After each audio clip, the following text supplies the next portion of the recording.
Hotel میں نا ایک بابا جی برتن مانجتے تھے، بوڑھے آدمی تھے، 70 سال کے قریب عمر تھی۔ ان کا ایک بیٹا تھا، ایک بہو تھی، ایک پوتا تھا، لیکن وہ بیچارے بیٹا بیمار رہتا تھا تو لہٰذا وہ خود مزدوری کرتے۔ کہتے ہیں ایک دن وہ بابا جی میرے پاس آئے، کہنے لگے میم صاحبہ 2-4 دن کی چھٹی چاہیے۔ تو میں نے کہا خیریت ہے؟ کہنے لگے میڈم میرا بیٹا فوت ہو گیا۔ بیٹا،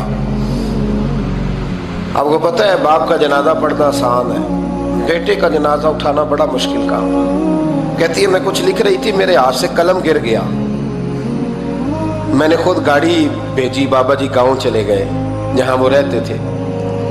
کہتی 2-3 دن کے بعد میں اور میرا شوہر گئے تو رستے میں ہم باتیں کر رہے تھے کہ کیا تعزیت کریں گے، ایک ہی بیٹا تھا، کوئی رشتہ دار بھی نہیں، تو اس کی تو کائنات اجڑ گئی، کن لفظوں سے اسے تعزیت کیا کہیں گے۔ کہتے جب ہم گئے تو وہ ٹوٹی ہوئی چٹائی پہ بیٹھا تھا، کچھ لوگ قریب تھے، ہم نے جا کے کہا بابا آپ مسلمان ہیں، ہم آپ کو کیا نصیحت کریں، ایک ہی بیٹا تھا، کہ کس طرح کر کے ہم آپ کو تسلی دیں۔ تو کہتے ہیں اس نے آنکھیں کھولی، بوڑھی آنکھوں میں ایمان کی روشنی، کہنے لگا بی بی کیا تعزیت کی بات کرتی ہو، میں نے کوئی پیسے جمع کرا کے بیٹا لیا تھا، خدا نے فضل سے دیا تھا، عدل سے لے گیا ہے، میں اپنے رب کے فیصلے پہ بڑا راضی ہوں۔ اللہ اکبر۔ وہ خاتون کہتی ہے کہ وہ بابا جی سے میں نے کہا کہ چلو آپ 1 مہینے کی چھٹی کر لے، تو کہنے لگا نہیں میڈم میں مسلمان ہوں، مفت کی روٹی نہیں کھاتا، مزدوری کر کے کھاتا ہوں، میں انشاءاللہ 2-3 دن کے بعد کام پہ آ جاؤں گا۔ کہتے ہیں وہ چند دنوں کے بعد آ گیا، اللہ کی قدرت کے ابھی 2-3 ماہ گزرے تھے، پھر آیا، میڈم چھٹی چاہیے کچھ دنوں کی، میں نے کہا خیریت ہے؟ کہنے لگے وہ میری بہو بھی ہارٹ اٹیک سے فوت ہو گئی۔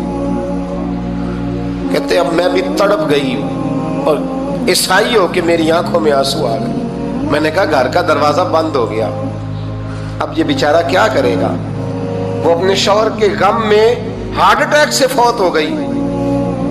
کہتے ہم پھر 2-3 دن کے بعد تعزیت کے لیے گئے، پھر ٹوٹی ہوئی چٹائی، بوڑھا نہ اپنی انگلیوں سے زمین پر کچھ بنا رہا ہے۔ کہتے قریب گئی اور میں نے جا کے کہا بابا اب تو تسلی آپ نے خود ہی کرنی ہے، جو نظام تھا وہ تو ہو گیا۔ تو کہتے ہیں پھر اس نے آنکھیں کھولی، آسمان کی طرف دیکھا تو کہنے لگا بیٹی کوئی پریشانی نہیں، میرا بیٹا بغیر شادی کے بھی تو فوت ہو ہی سکتا تھا نا، بس میرے مالک نے جب چاہا جیسے چاہ ہوا، میں انشاءاللہ 2-4 دن کے بعد کام پہ آؤں گا، یہ میرا 3-4-5 سال کا پوتا ہے، ابھی اسکول داخل ہوا ہے، میں ساتھ لے آؤں گا، وہاں میرے ساتھ اوپر کوارٹر میں جہاں میں رہتا ہوں یہ بھی رہے گا۔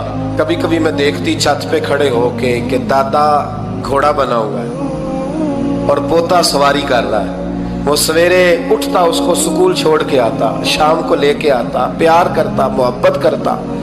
3ری منزل پر ہم نے ایک کوارٹر دیا ہوا تھا، وہاں دادا پوتا رہتے۔ اللہ تو بڑا بے نیاز ہے۔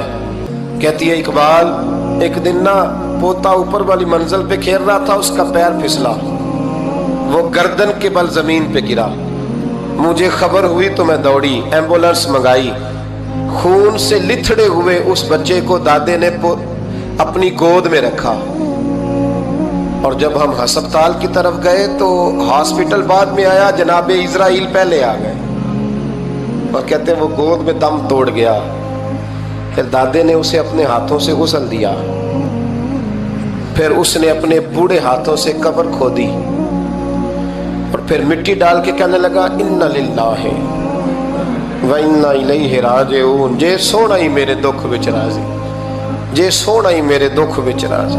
پھر سکھ نو چلے ڈاواں، کہتے ہیں وہ مٹی ڈالی اس نے، اور جب وہ واپس پلٹا تو میں بازو سے تھام کے ہوٹل قریب لائی، اور میں نے اس کے قریب کہا کہ بابا تو ٹوٹ گیا ہے، تو بکھر گیا ہے۔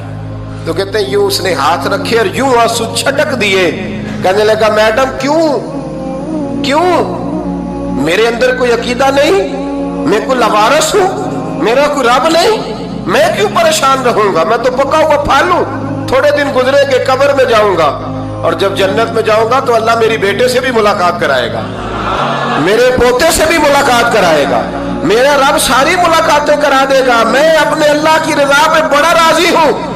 وہ خاتون کہتی ہے میرا اور میرے شوہر کا کلیجہ پھٹنے لگا، میں نے کہا بابا یہ جذبہ کہاں سے ملتا ہے، یہ سکون کہاں سے آتا ہے؟ یہ کیفیت کیسے ملتی ہے؟